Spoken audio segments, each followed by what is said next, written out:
قربانی کا واقعہ، یہ قربانی کا معاملہ حضرت آدم علیہ السلام کے زمانے سے چل رہا ہے۔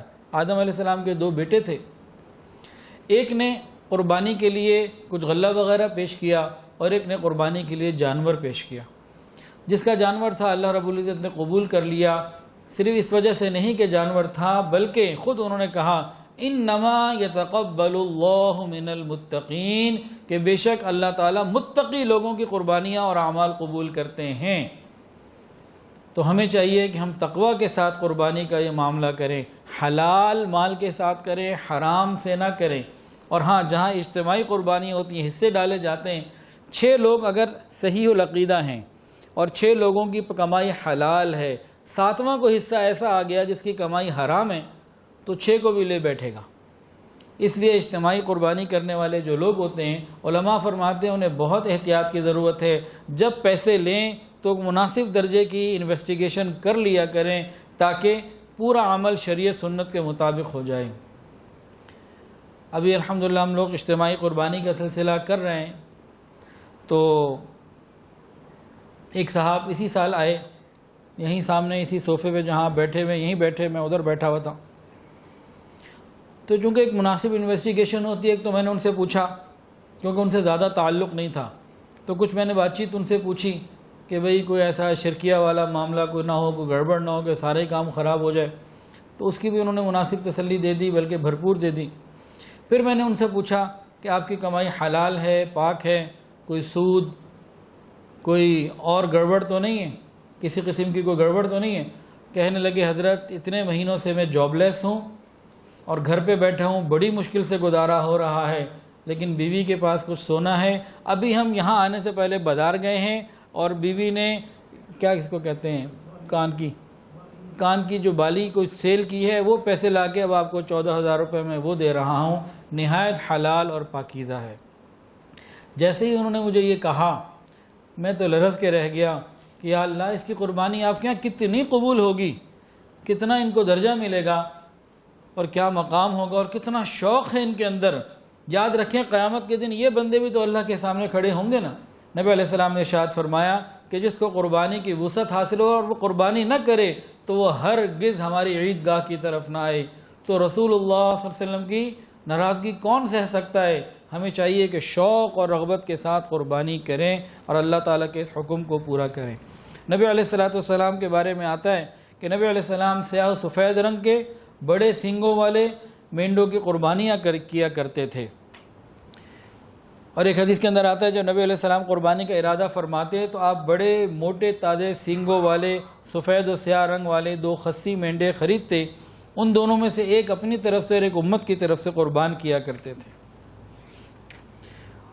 اور حضرت علی رضی اللہ عنہ روایت ہے نبی علیہ السلام نے ان کو حکم دیا کہ وہ آپ کی قربانی کے قریب کھڑے رہیں، قربانی کے گوشت کو تقسیم کریں، اس کی کھال کو، اس کی رسیوں کو تقسیم کریں اور اس کی رسی بھی قصاب کو یعنی قصائی کو نہ دیں۔ تو قربانی کی کھال ہو، رسی ہو، کوئی بھی چیز ہو، یہ اجرت میں دینی جائز نہیں۔ رسول اللہ صلی اللہ علیہ وسلم نے جو قربانی دی تھی، 100 اونٹ قربان کیے تھے، 63 اپنے مبارک ہاتھوں سے قربان کیے تھے اور 37 حضرت علی رضی اللہ عنہ نے قربان کیے تھے۔ ٹوٹل 100 اونٹوں کی قربانی نبی علیہ السلام نے دی۔ جب 100 اونٹ قربان ہو گئے، پھر فرمایا کہ ہر اونٹ کا ایک گوشت کا ٹکڑا لے لو۔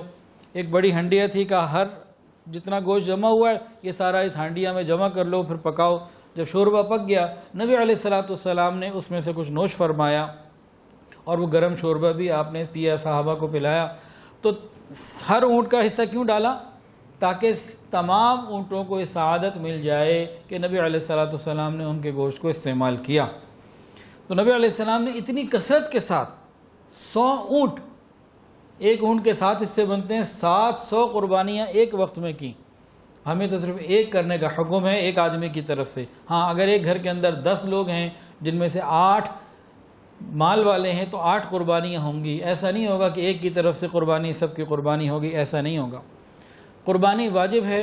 رسول اللہ صلی اللہ علیہ وسلم کے بارے میں آتا ہے کہ 10 سال مدینہ میں رہے اور ہر سال قربانی فرماتے تھے، کبھی ناغہ نہیں کی۔ اور نبی علیہ السلام نے فرمایا کہ قربانی کیا کرو، اس کے ذریعے سے اپنے نفوس کو، اپنے نفس کو پاک کیا کرو، کیونکہ جب مسلمان اپنی قربانی کا رخ ذبح کرنے کے لیے قبلے کی طرف کرتا ہے تو اس کا خون گوبر اور اون قیامت کے دن میزان میں نیکیوں کے پلڑے میں رکھا جائے گا۔ کن چیزوں کا ذکر فرمایا؟ خون، گوبر اور اون۔ خون اور گوبر کی کوئی حیثیت نہیں ہوتی، یہ استعمال میں بھی نہیں آتے، اور اون بھی بہت کم لوگ استعمال کر پاتے ہیں۔ تو وہ چیزیں جو عموماً استعمال ہی نہیں ہوتی، ان کو جب نیکیوں میں رکھا جائے گا تو باقی پورے گوشت کو اور جانور میں آپ خود اندازہ لگا لیں کہ کتنی اللہ رب العزت کی طرف سے رحمتیں ملیں گی۔ اور ایک حدیث کے اندر آتا ہے، نبی علیہ السلام نے فرمایا آدمی کا کوئی عمل بھی جو قربانی کے دن میں کیا جائے اللہ تعالیٰ کے نزدیک قربانی سے زیادہ محبوب نہیں، پسندیدہ نہیں۔ قیامت کے دن قربانی کا جانور اپنے بالوں، سینگوں اور کھروں کو لے کر آئے گا، اور یہ چیزیں عظیم ثواب کے ملنے کا ذریعہ بنیں گی۔ اور فرمایا کہ قربانی کا خون زمین پر گرنے سے پہلے اللہ رب العزت کے نزدیک قبولیت حاصل کر لیتا ہے، لہٰذا تم خوش دلی کے ساتھ قربانی کیا کرو، فطیبوا بہا نفسا، خوش دلی کے ساتھ قربانی کیا کرو، کہ یہ اللہ رب العزت کے یہاں ایک مقبول سلسلہ ہے۔ ہمیں بھی چاہیے کہ شوق اور محبت کے ساتھ کیا کریں۔ نبی علیہ السلام نے ایک مرتبہ بی بی فاطمہ کو فرمایا کہ فاطمہ اپنی قربانی کے قریب کھڑی ہو جائیے، اس کا مشاہدہ کیجئے، کیونکہ اس کے ہر اس قطرے کے بدلے میں جو اس کے خون کا ٹپکے گا آپ کے سابقہ گناہوں میں سے گناہ معاف کر دیے جائیں گے۔ بی بی فاطمہ رضی اللہ تعالیٰ نے امت کے اوپر احسان عظیم فرمایا اور یہ پوچھا، یا رسول اللہ کیا یہ خاص فضیلت گناہوں کی معافی کی صرف ہم اہل بیت ہی کے لیے ہے یا پوری امت کے لیے عام ہے؟ نبی علیہ السلام نے فرمایا یہ تمام مسلمانوں کے لیے۔ جانور ذبح کرنا، اس کے خون کا بہانا، اور ایک تو یہ اللہ کو محبوب اور گناہوں کی معافی، یہ ایک ہمارے لیے مزید نعمت، اور پھر یہ قیامت کے دن اعمال نامے میں وزن کے طور پہ رکھے جائیں گے، یہ ایک الگ نعمت۔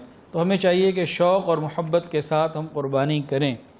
اچھا، یہ جو آتا ہے بی بی فاطمہ رضی اللہ عنہ کو نبی علیہ السلام نے فرمایا کہ قربانی کے قریب، ذبح کے قریب کھڑے ہوا کرو، اس کا کیا مطلب ہے؟